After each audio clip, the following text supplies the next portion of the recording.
sommes le vendredi 11 janvier 2019 et c'est l'heure des informations sur la télévision de la famille. Au sommaire de cette édition, le 46e Conseil général des Assemblées de Dieu du Burkina Faso qui se tient sur le site du 75e anniversaire des Assemblées de Dieu. Dames et messieurs, bonsoir et merci de votre constante fidélité au programme de la télévision de la famille. Sachez tout d'abord que depuis hier, le général Oumarou Sadou n'est plus le chef d'état-major général des armées burkinabé. Il a été remplacé à ce poste par le général Moïse Minungu qui fut commandant de compagnie de la batterie sol-air au centre d'instruction des armes lourdes. Une nomination qui intervient dans un contexte marqué par une dégradation continue de la situation sécuritaire au Burkina Faso. Nous souhaitons vraiment une bonne mission au général Minungu Moïse.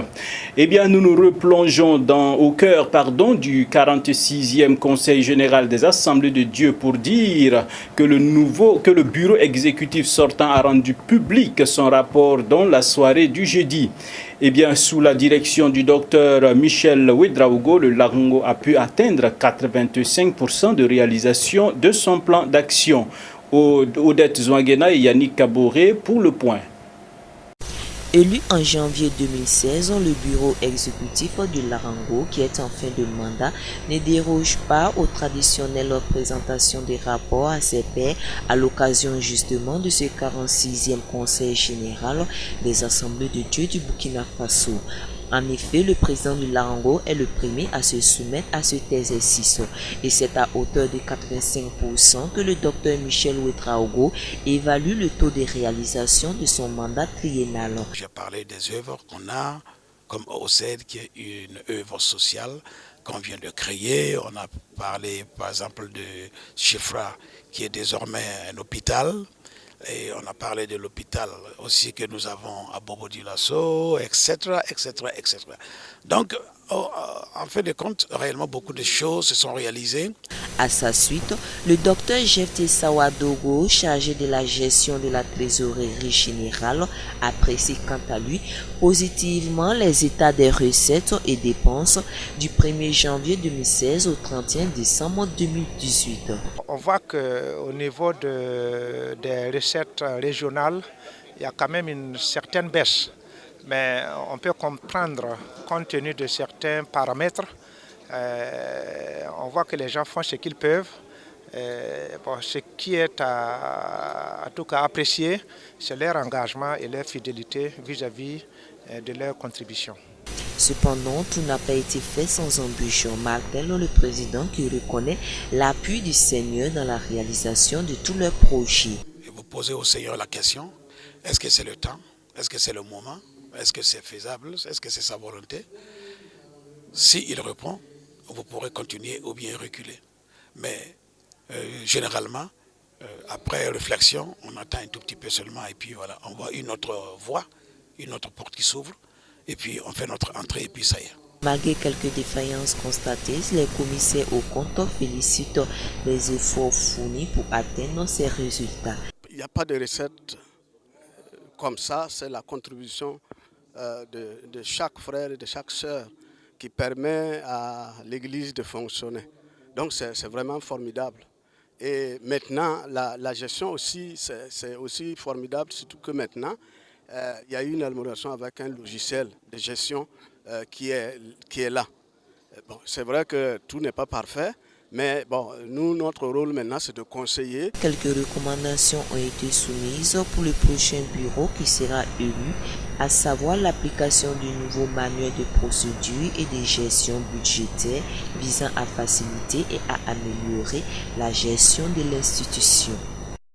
Notons qu'à l'ouverture du 46e congrès, le docteur Michel Ouedraogo a adressé un message aux congressistes en mettant l'accent sur la réparation des brèches, thème d'ailleurs retenu pour les travaux de ce 46e conseil. La substance du message avec Yannick Kaboré et Odette Zouangena.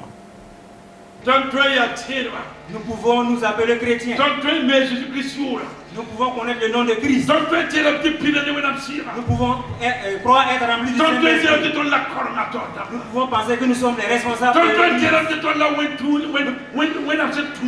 Nous pouvons penser que nous sommes ceux que Dieu a élus. Nous pouvons penser que nous sommes ceux que Dieu a mis à part pour le ciel.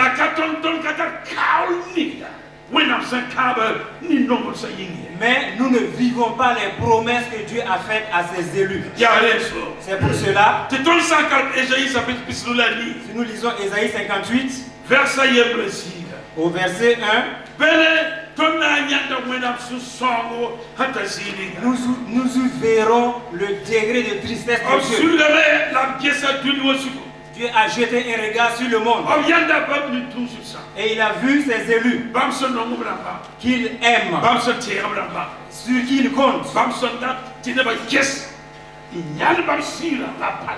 Des gens qu'il a choisis afin que les gens voient la gloire de Dieu à travers eux. Il s'est rendu compte que cela s'appelle le peuple de Dieu, mais ils n'ont pas Dieu. Et Dieu parle en disant, l'alliance que Dieu a avec nos ancêtres, avec les missionnaires. Où est cette alliance? Où est cette alliance? Est-ce que les malades continuent à être guéris?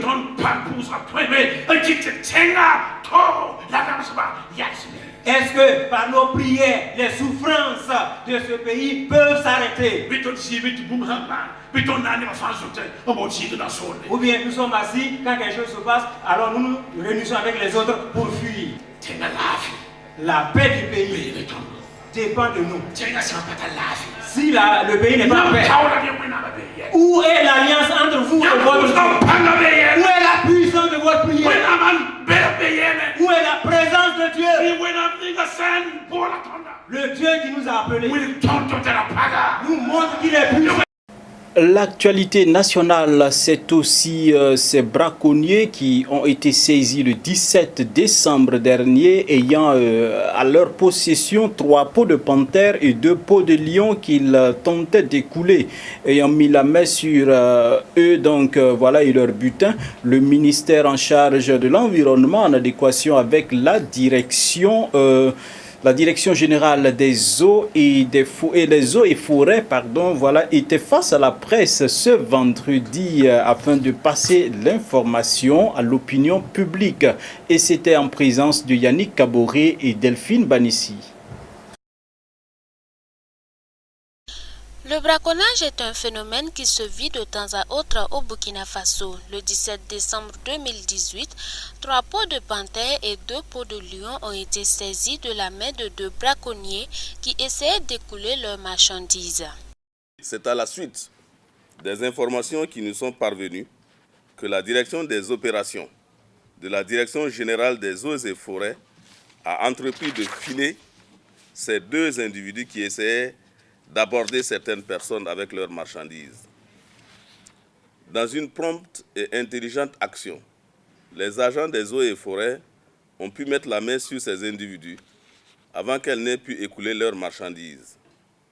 Les enquêtes sont en cours pour identifier et démanteler le réseau, car les peaux de ces félins viennent des réserves classées du parc WAP W. Arli Pendjari, situé dans les frontières du Bénin, du Burkina et du Niger. Pour l'instant, l'identité des 2 personnes interpellées ne peut être révélée car nous sommes dans la phase des enquêtes. Nous ne pouvons pas pour l'heure aussi vous dire si c'est une bande organisée ou si ce sont des individus ayant agi de leur propre chef ou si ce sont eux-mêmes qui ont été à la chasse de ces 2 espèces protégées. À ce stade, aucune hypothèse n'est à écarter.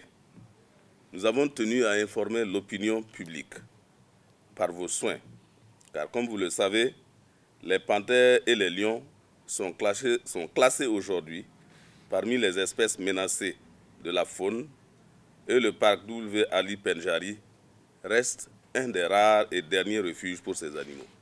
Les lions sont classés comme des espèces partiellement protégées et les panthères comme des espèces intégralement protégées. On les retrouve au Burkina Faso, essentiellement dans le parc W. Arli Pandiari. La chasse de ces félins est faite sous condition et selon donc l'article 111 du Code forestier au Burkina Faso, les espèces intégralement protégées font l'objet d'une prohibité totale de prélèvement, que ce soit par capture, chasse ou ramassage de. Fin de citation. Ainsi donc, en attendant la fin de l'enquête, ces deux braconniers risquent une peine pouvant aller jusqu'à 5 ans d'emprisonnement ferme et des amendes pouvant atteindre 5 millions de francs CFA. Faut noter qu'en termes de chiffres, le safari de peau de lion peut atteindre la dizaine de millions. Ainsi donc, le butin saisi pourrait être évalué à plus de 40 millions de francs CFA. Un tour chez le voisin d'à côté, la Côte d'Ivoire, où le divorce semble être consommé entre Henri Konan Bédié et le président Alassane Dramane Ouattara. En effet, l'ancien président Henri Konan Bédié n'exclut pas la possibilité pour lui, n'est-ce pas, de se présenter comme candidat aux élections de 2020. L'ancien président ivoirien Henri Konan Bédié n'écarte pas l'idée de se présenter à l'élection présidentielle de 2020. Il pourrait éventuellement s'allier avec l'ancien chef rebelle Guillaume Soro ou avec le parti de l'ancien président Laurent Gbagbo. C'est ce qu'il a déclaré lundi lors d'un entretien avec l'agence France Presse. Henri Konan Bédié, qui sera âgé de 86 ans lors du scrutin de 2020, a présidé son pays de 1993 en 1999 avant d'être renversé par un coup d'État. Le Parti démocratique de Côte d'Ivoire, le PDCI, dont il est le président incontesté, était jusqu'au mois d'août l'allié du parti au pouvoir, le Rassemblement des Républicains, RDR, du président Alassane Ouattara. Mais l'alliance a volé en éclats, notamment en raison de la prochaine présidentielle qui est déjà dans tous les esprits. Henri Konan Bédié, qui avait soutenu Alassane Ouattara en 2010 et lors de sa réélection en 2015, attendait que la coalition soutienne en 2020 un candidat issu du PDCI, ce que le RDR a refusé. Bédié s'oppose maintenant à Rassembleur de l'opposition et est en pourparlers avec l'ancien président Gbagbo, dont il souhaite la libération de la Cour pénale internationale. Ethiopian Airlines montre, n'est-ce pas, sa bonne forme en s'offrant un hôtel 5 étoiles qui sera inauguré le 28 janvier prochain, en même temps que son nouveau terminal. Découvrons ce joyau dans ce reportage. Plus que quelques jours et Ethiopian Skylike Hotel, l'hôtel 5 étoiles de la compagnie Ethiopian Airlines, sera officiellement inauguré le 28 janvier à Addis Abeba, en même temps que le nouveau terminal de l'aéroport, rapporte News Aero, un site d'information aéronautique citant la presse éthiopienne. Ethiopian Skylike Hotel, apprend-on, est situé à 5 minutes de l'aéroport international Bolé d'Addis Abeba. Il s'étend sur 42 000 mètres carrés et dispose de 373 chambres. La construction de cette infrastructure a coûté 65 millions de dollars. Il a été financé à 35% sur fonds propres par Ethiopian Airlines, tandis qu'Exim Bank of China a fourni le restant du financement, soit 65%, précise Aero News. Dans l'immédiat, cet hôtel générera 400 emplois. Outre la promotion du tourisme éthiopien, cet hôtel accueillera aussi les passagers pendant les transits, les escales et les retards techniques, indique Ethiopian Airlines, qui diversifie ainsi ses sources de revenus grâce à un créneau visiblement porteur, puisqu'Ethiopian Airlines envisage la construction d'un deuxième hôtel qui devrait être opérationnel en 2021. Bonne forme d'ailleurs que nous souhaitons vraiment à tous nos téléspectateurs tout au long de cette année 2019. Puisse Dieu bénir l'œuvre de nos mains, Dieu bénisse également le Burkina Faso. Et on se donne rendez-vous lundi prochain pour d'autres actualités. La grâce de Dieu nous suffit. Amen.